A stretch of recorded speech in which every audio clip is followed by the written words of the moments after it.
Hello and welcome to episode 6 of the Lucy and Tim Show, the first episode of 2024. In episode 5, which we recorded at the end of last year, we had a special guest. We had Jonathan Cunningham from the Care Managers Inner Circle, and what an entertaining guest he's been. So if you've not seen that episode, please look back and have a look at that episode, because we all gave a gift to the social care sector. But we're now in 2024, and the first thing I've got to do that Happy New Year to Lucy. Happy New Year, Lucy. Thank you, Tim. Happy New Year to you. When can we keep getting away with this Happy New Year? What week do we stop doing it in? Well, I've stopped doing it now, actually, because that's not really my thing. But I thought, as we're filming this, and you might like it, so I thought I'd do it. Funnily enough, I don't celebrate New Year. Okay. Fair enough. In fact, I even did some research the other day about how New Year, the origins of it, and that the calendar year used to go from March, going back in the day, and we're talking serious Julius Caesar time. But he changed the calendar. He wanted it from January. Didn't we change the calendar as well in 1750 something? I'm sure we probably did. Don't you remember? I'm not that old, Tim, unlike you. Yeah, that's true. I am older than Lucy. Anyway, Lucy, I'm going to do the thing that I don't even like doing. How are you? I think I'm all right. I haven't really thought about it much. I'm not giving that much attention. I'm just moving forward. Right, so let's move forward. And did you see that? She neatly slipped in the topic of this episode, which is how can social care providers move their service forward? That was a good link, that, wasn't it? In 2024. Clever. So, but I got to ask you, is that a coat or a jacket or some kind of creature you're wearing? Yes. Okay, I see. Is this the Little Red Riding Hood look? No, it's the Keep Lucy Warm look, because it's 0 degrees here and I've got the log fire going, and I need some oil, so I don't put the heating on. Oh, that's not good. It's 0 degrees where I am. Anyway, moving forwards. So, Lucy, do you want to kick us off? Have you got any thoughts about how care providers can move their service forward? Maybe we should explore what that means first. I think it means expansion and growth. Okay. I think there was a lot of last year looking at what they didn't have. So there was a whole load of energy around where fundamentally they were not getting paid good money for the services they provide, and the challenges around the cost of living crisis and inflation and cost of living crisis. Where'd that go? I know. That's sort of gone a bit, hasn't it? I mean, it's gone from everyone's attention. It still exists, but it's like, well, you see, everybody's got used to paying higher prices now. So there's not the fear narrative present, because we've all got used to paying higher prices. Mind you, I was a bit shocked. I've just been to Tesco and I spent nearly 100 quid in Tesco. That doesn't surprise me. And I bet you didn't have much for that, did you? I didn't buy anything extravagant apart from a bag of rock salt. Mm. I don't mean rock salt like to put on my food. I meant rock salt to put on the path. And I thought that was quite extravagant. £4 on a bag of rock salt. That's extortionate. I'd have just taken it out of the yellow bucket at the end of the road. There isn't any in the yellow bucket at the end of the road. In fact, there's no yellow bucket at the end of the road anymore because some kid set it on fire. That's no good. That's not good. So it's just a yellow puddle on the floor. So you see, the thing is that somebody's been too busy looking at that and not thinking about finding the money to replace the yellow bucket at the end of the road. Which is true. I thought it was more than about growth, though, because I made some notes about this. So I've done my research for this week's episode. So I think I wrote down growth like you did, but I also think it's about compliance. I also think it's about viability. And I also think it's about value. Mm. Because I think that's what social care needs to sell. It isn't that we provide a service or a care home or hourly care. It's what value do we sell? What value do we offer? So I thought it was about all of those four things. Well, it is, isn't it? So there's lots of changes still unfolding with compliance in England. So we've got to see how that plays out. And, you know, it's the value, it's peace of mind for a lot of people. But it's also value, the monetary value of how good or how not so good that peace of mind is. We've got awful articles coming out about people in corridors, in hospitals, beds, you know, end to end, and Yeah. and that, if we were paying for that service, I wouldn't suggest that that was value for money. What do you mean if we're paying for it? Well, we are paying for it through our taxes. I'm going to pay for that at the end of this month. Yeah, It's called with the it's tax. called self-assessment. Yeah, I've got to pay that as well. You've got to pay at the end of this month as well. Shall we try and say it with smiles on our faces? I'm delighted to pay my tax bill at the end of this month. And everybody else gets their reduction of national insurance, don't they? That starts this month, doesn't it? We start to see the benefits of it. Well, we don't. I get that as well, because I'm an employee Yeah, of my limited company. yeah. So I'm an employee that why have I got a self-assessment tax bill as well? Because you will take out money Dividends. above your Yes. pay. Good old dividends. I'm not complaining. It works for me. Yeah. Works for me too, as I am now unemployable. We've discussed that already, haven't we? We are both unemployable. So if anyone's thinking of offering either Lucy or me a job, then nah, don't really work like that, does it? No, not anymore. Not when you've worked for yourself. Do you know, I've not been employed this century. I've not had a job this century. Isn't that mad? So I must be unemployable now. I also worked out that this is the 40th year that I've lived in Wales. So I must have been unemployable for half of my working life. Terrible. Shocking. You're a statistic, Tim. I am. We are, aren't we all? So let's go. We've done the what we think it is. Why though? Why move your business forward? Why not just stagnate? Why not just be happy? Why not be comfortable? Why not rest on the laurels? Why move forward? And then we could do a whole episode on this. If you rest on your laurels and you sleep, yeah, you're going to wake up and then suddenly find that potentially you haven't got a business. Very true. So the extreme could be on a financial profitability. It could be you've been asleep, and from a compliance perspective, things have gone very wrong. It could also be from a staffing retention perspective, where you've been asleep and your staff don't feel you've bothered with them. So they've all gone, well, that's fine. I'll go work for Fred down the road. I wrote down 3 words, which I'm not entirely sure I understand now.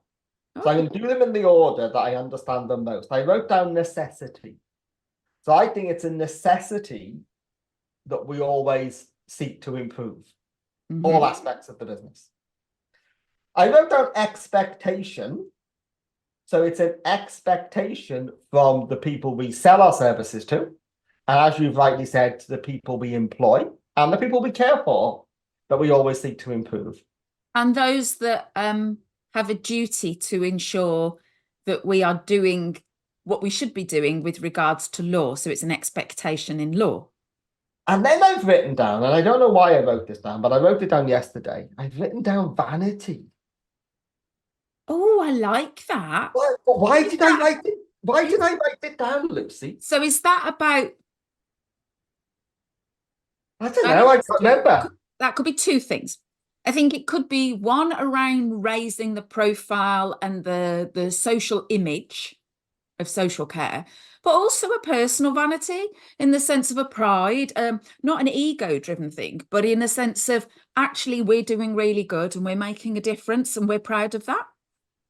Maybe vanity is not the right word, but I know what I mean. I think I meant people do it for their own self-esteem, self-satisfaction. Absolutely. Maybe you could say that even aligns with people's purpose. So my purpose is making the difference. So it could be that if I've done something and I keep going and keep striving and growing, then you know what? I can say, yeah, I've met my purpose. I'm making the difference. Do you think some people don't have a purpose? I think some people haven't taken the time to work out what their purpose is. I think some people don't know how to do that process. There's one of those convention type workshops in that, isn't there? Potentially. Pay your 95 quid, come to this rubbishy hotel, have some rubbish food to define your purpose.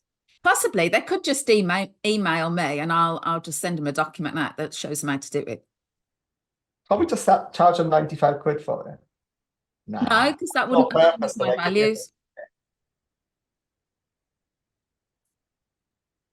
I'm just thinking about my many purposes. Okay. I'm multi-purpose. Okay. Can But you have some more some businesses are multi-purpose though, aren't they, Tim? So I guess there's that going back to the growth thing and businesses, is it that businesses need to look at is it that they need to do what businesses always need to do, and that's pivot? Is it that where businesses are I don't like that word. Pivot? No. You It sort of came to the fore in 2020, didn't it? You know, when everyone had to change their business model and they became pivot entrepreneurs. It's just like, that's what we've always done. I call it adaptability. Yeah, pivoting is something that you do all the time in business. You try something and it doesn't work, so you pivot a little bit, you change a little bit of a direction and you try it again. It's what you do. But do you not find that there was a lot of buzzwords anyway through that point, and they're memes, they're things that hit the internet and then just kind of take off and become a thing? I just think I put it in the category of LinkedIn speak. I did a post about that yesterday, LinkedIn speak. Did you? So I see that you're still posting every day. I am, but you know, I forgot to post on Saturday. Oh, you've broken it now, that's it. No, I did it. Oh, you did it? When I realized I'd forgotten to post on Saturday morning, I thought I'll wait for all of the people to ask me if I'm still alive. And there was none. Not a single one. No. Not a single one. So I made a post in about 30 seconds about suitcases. I saw that. Maybe I thought that was quite interesting, actually. Yeah, I did that in about 30 seconds, including making the image as well. But that maybe should be a topic for another week, because I actually think the way that people write care plans is completely outdated and not even in touch with people. Well, you know that I think that, don't you? If you read my LinkedIn post. But how many years is the Roper, Logan and Teely ADLs, the nursing process? How many years old is that? What was my LinkedIn post? Care plans that don't focus on making people happy are rubbish. A bit harsh, wasn't it? No, I think it's true. Yeah. You know, I don't think a person is a diabetes care plan. No, I don't either. And we need to write care plans focusing mostly about what matters most to the person. So hang on a minute. Let's go back to our 24. So we've got growth, we've got expansion, we've got about aligning to our purpose and kind of value for money. What about empowerment? And actually, I think this fits really well in England with the changes. And I think this is a fantastic opportunity for providers to become really empowered in what they do and to really own it and to lose this fear mentality of what the inspector says. So what if a provider was really, really dynamic and radical and actually said, I'm going to go in a completely different way. and write my care plans.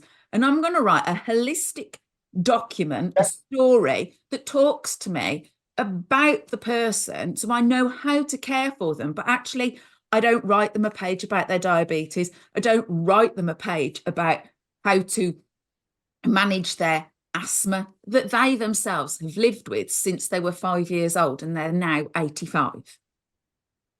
Why do we need to write the care plans down in the first place? Oh, well, because people like to read them, and it's because it's what we've always done. Who reads them? Well, apparently you do, and the Who carers does? need to Who, read who them and actually- understand how to give that care. So how else would you present them then? if the person was able to, I'd record them speaking their care plan. Audible care plans, that's really cool. I like that idea. Okay.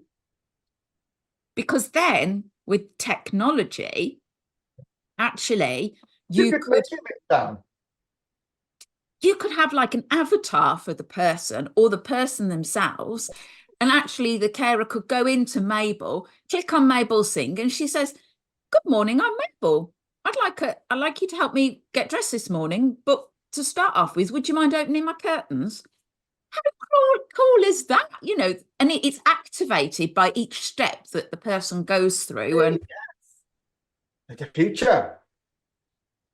Let's look at how providers of care and support move forward. I've only written 2 things down, and they're a bit boring. I've written down do it yourself in-house, and I've written down get external help. Ooh. But that seems like a little bit of an advert, doesn't it? The last one. No, well, hang on a minute. Let's go with this. So do it yourself in-house. Let's take that really literally. So we've got 2 options there, I think. Do it yourself in-house is look within the resources of your own team. Okay. Good one, because often you've got things within your team that you didn't realize you had. Let's take it back a step further. What about look at the resources that you have within yourself as an individual? So you've said about external stuff. Growth comes from either us being motivated externally, or there's something that's happened and we think, right, okay, I need to change this. I'm not comfortable in this environment anymore, or actually I fancy going and moving by the sea. Something happens, so we go and do it. But fundamentally, the growth will come is when you change the way that you think about something, the way you need to do something. So there'll be something that influences you either internally or externally, or a bit of both. Got you thinking now. You've got your thinking look on. I've got my thinking look on. There you go. If we have a podcast, that bit's never going to work, is it? Because I've just gone silent completely. And No, but I think the bit where you kind of went like that, I mean, that's really not going to work if we podcast it, is it now? Come on. People get what you'll have to no, use that's not going to work, is it? No. the No. Do I need to describe that Tim has sat there with his fist against his head, pretended to be thinking and looking intelligent? What do we know is pretending to look intelligent? You were pretending to look intelligent then, Tim. Your thinking look is this, where you place your finger up the side of your face and then one across your mouth. It looks like you're kind of trying to talk into your hand as a telephone. Kind of talking to my hand. Yeah. Makes a change from talking out to somewhere else, doesn't it? It is. Well, I suppose you could say speak to the hand, couldn't you? Because the face isn't listening. What I was thinking about when I was talking into my hand, how beautifully described, by the way, was if you're going to move forward with your service, you need to identify what resources you need. Match that with what resources you've got, and bear in mind, you might not know that some of these exist, and identify the gap. So let me take 2 minutes to tell you an amusing story. I used to be a trustee of a family support organization. And this organization supported young parents to be better parents, young single parents, I mean 15, 16-year-olds. And we had a load of trustees, of which I was by many, many years like the youngest trustee. And I mean by a number of centuries. So we were thinking we need to get some new blood into the bunch of trustees. So I did this huge exercise and I made a list of all the knowledge and capabilities we needed from trustees. And then I asked my fellow trustees to fill in the other side of the matrix to tick which ones they had. Not a single one of them would do it. I resigned as a trustee. That's interesting. And nothing to do with that, but the organization doesn't exist anymore. But it's nothing to do with that. But it's just, I just couldn't do it because I just got so frustrated at every board meeting. Closed mindset. It's like, oh no, we're just trustees. We come and have biscuits and we nod and sleep. And it's a bit like, but this is the way we've always done it. Yeah. And I'm like, well, we need to get someone with law expertise and we need to get someone, not interested at all. Shout it down quietly. Well, slumber down. So going with that, there has to be a willingness to open your thinking, open your ears and listen, and take on board the feedback that you get from those sources. I don't think we need to do the external help bit because I think if people struggle with this, they need to accept they might need some help. And then they need to go and find the most appropriate source of help. Yeah. And sometimes, you know, that thing in social care, I think there's this element around, oh, I need help with my social care business. They automatically think, oh, I need a consultant. But actually, it's what type of consultant do you need? Because you could get a compliance consultant in, but actually your problem might not be a compliance problem. Your problem might be you're not doing your financial planning properly and you don't know how to set your budgets up and do your forecasts. It might be that you don't know how to market your business. It might be that the writing that you put on your social media is appalling and you need a copywriting marketing person. Do you know what I've just done as you were saying all of those things? Well, people's names and faces who could do all of those things popped into my head. And you know some of these people. And I think we were probably thinking about some of the same people as you were saying that. Yeah, no, absolutely. And that's the thing, isn't it? I've got a directory in my brain of my go-to people. And I'm very clear of if somebody comes to me and says, can I do X for them? I'll go, that's not me, but I do know who can do that for you. And that's just responsible consultancy. Yeah, it is. I mean, I was quite annoyed the other day because I know someone who's, as a consultant, who's doing something that they don't know how to do properly. And I'm thinking, if you don't know how to do it, don't be doing it. Because you're going to muck it up. You muck it up for the provider. You muck it up for your own reputation. You muck it up for any future growth, and you're potentially going to end yourself up in some very, very hot water. Now, I had a conversation earlier about how much I spend on a marketing budget. And my response was, I don't think I've ever spent very much. And the person said, that's because people speak, recommend, and it's word of mouth. It also works to the negative. So where people don't do a good job, people speak and, you know, influence other people's choices. Mind you, I'm sure there must be some people that don't think we do a good job. Well, then obviously they've not worked with me, have they? Let's do the last thing I wrote down. Go on then, what's that? Hit me with it. Barriers to moving forward. And I've written 5 things down. So do you want I'm going to leave the first one to last because you're going to like the first one. Okay, go on then. But I'll do the last one first. External barriers. Funding. Funding, compliance, local authorities. Families. I wrote down processes. Yeah, absolutely. If you haven't got your ducks in a row. I've written down structure, your organizational structure. Yeah, yeah. If you haven't got your building blocks in the right place, then if you haven't got your foundations in, your building's just not going to stand up, is it? I've written down people. Okay, so people, it might be that you have got vacancies. It might be that you've also got the wrong people in your business. What was the first thing I wrote down? What have I missed out? Well, you said I'd like it. You will. Do you want a clue? So Begin. I would have said mindset, the way that you think about it. Ooh, you've overthinked it. No, I haven't. That's just what came into my head. I just wrote down you, Yeah, the individual, it the is this person. person. Yeah, and you sort of got that, didn't you? Well, I did, because how you are as a person is driven by your mindset. And there's a fear of change. And massive. Why change? It works.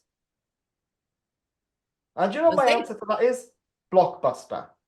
Yeah, Remember them? yeah. For the young members of our audience, Blockbuster used to be a store where you could go and rent a video. A video was the thing we had before DVDs, and DVDs was the thing we had before streaming.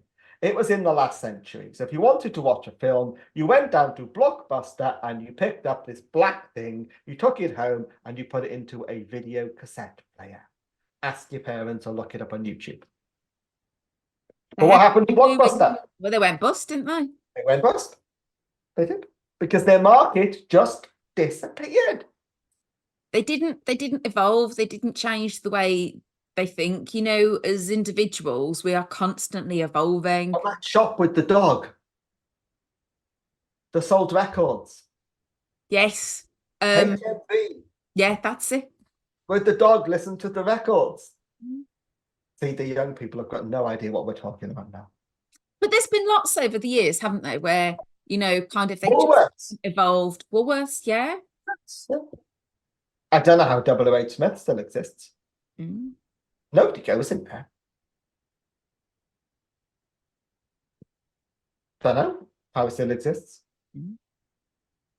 But that goes back to what we were saying about the pivot. It's about the growth. It's about doing things differently. It's about what can you do next? How can you expand something further? Is something working? So it's about all of those things you were talking about, looking at your structure. Is it working for you? Is it not?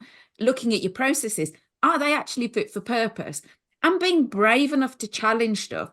But I think it's about people deciding, actually, what do they really want? Are they going to sit there in this victim mindhood and fear and constantly looking at lack, which is where we were last year, on the back end of a horrendous time? Or are they actually going to start saying, you know what, these blinkers can come off. I can start to move forward. I can start to lift my head up and see some new shoots, because I do think we're going to see a lot of expansion this year. I've just written down something that's quite profound. Go on then. There's a saying, if you do what you've always done, you'll get what you've always got. Yeah. It's not right though, is it? If you do what you've always done, you won't necessarily get what you've always got. Yeah, absolutely. Because the chances are that won't work anymore. So if you sell what you've always sold, maybe no one wants to buy it anymore. So you're not going to get what you've always got, which is income. Yeah. That's quite profound. That's a LinkedIn post, isn't it? It is, Tis. You've got tomorrow's LinkedIn post sorted if you haven't already scheduled it. I have no idea what tomorrow's LinkedIn post is. I probably wrote it 2 weeks ago. You are good. So we've rambled on a little bit about moving forward. So I think we need to wrap it up now, don't we? I think so. So I think my message to anyone who owns, runs in, works in the business in social care, that if you don't look to move forward, to continually improve, to offer new innovative product services, then you are going to stagnate. And the next stage from stagnation is you're going to wither, you're going to die. And like a pond, if it's not oxygenated and it doesn't move around and it doesn't have little creatures swim in it, It just goes horrible green, algae, smelly, and nothing grows in it. So are we saying that if social care businesses don't move forward, their lovely clear pond becomes a cesspit? Oh, absolutely. And at some point, somebody has to come and close your cesspit. Indeed. Suck all of the muck out of it, clean it out, fill it back up again. Potentially, but is it actually that somebody else will take the good things that were originally going in the clean water, and it may be that where that cesspit was, that it can never be refilled, and it's just gone. Let me share with you a little anecdote about fish. I used to support a lady who had mental health issues, and she wasn't good at self-care, but she had a fish tank with fish in. But no one ever saw the fish because she never cleaned the fish tank. So this tank was full of greeny, browny, gunky, horrible, smelly water. And she was massively resistant to anyone touching the fish tank. And I mean big time resistant. Anyway, she sadly died. So we had to clean her stuff out. And I ended up having custody of the fish tank because no one else wanted the fish tank. So I went and took the water out. And you know how you get the water out of a fish tank, don't you, Lucy? You siphon it off through a pipe, don't you? And to get it to start to flow, you have to suck the pipe. You do, like siphoning petrol out of a car, like in the old days. Yeah. Like that. And, you know, when it was down to about 2 inches of water, I found the fish. Lots of fish. So the fish got nice, new, clean water. They were just all swimming around in the bottom of the tank. Just imagine it. That would have been a shame for them poor fish. Well, they all were like this. Oh, there's other fish here. And their eyes were like stuck out. You know, fish do the fish eyes thing. Oh, like that. Think they remembered though? Yeah, I did ask them, but they didn't down. Anyway, I had the fish for quite a while. Did you? And then the fish did the fish things, the things that fish do, you know, where they float upside down with their swollen bellies. Yeah. Yeah. Anyway, that's episode 6. It is. Do you know, I even forgot last year how many episodes we've done. Lucy had to remind me. That's bad, isn't it? That's episode 6. So we're not going to ask you to subscribe and like today because do you know what? We've come to the conclusion. If you like what we do, you know where to find us. If you like what we do, you're going to tell your friends. We like having these conversations. We hope that it makes you think. We hope it gives you a little bit of fuel for the fire. And we'll see you next time.